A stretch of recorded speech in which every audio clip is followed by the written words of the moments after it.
Welcome to part 3 of my 5-part series of what to do to transform your marriage if you're dealing with resentment, hurt, bitterness in your Christian marriage. Step 1 was transform your heart.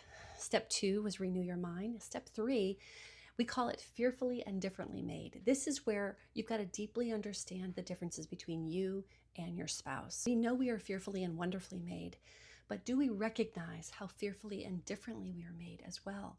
As husbands and wives, we have so many differences in how we receive and give love, differences in how we see the world, how we process our emotions, how we communicate, how we resolve conflict. Do we run? Do we escalate? Do we shut down? Do we try to resolve? Do we chase? Do we pull away, right?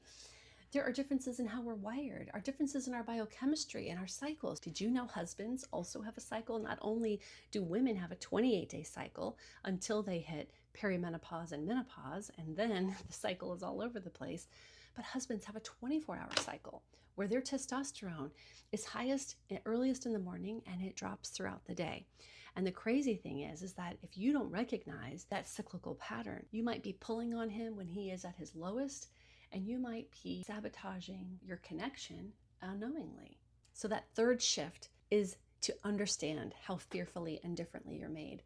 Really understanding how you're wired, how your cycles affect each other, how you resolve conflict, what gives you joy, what gives you pleasure, not just as husband and wife, which are so different, but in the way you grew up, in the way you handled conflict, in the way you divvied up the chores, in the way that you spent your free time or your money. It's so critical for couples to get on the same page and understand that those differences were never meant to pull you apart.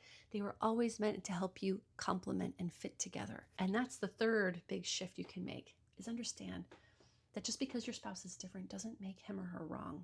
They're just different. Understanding is the first step at reconnecting. Make sure you're following along so you don't miss parts 4 and 5.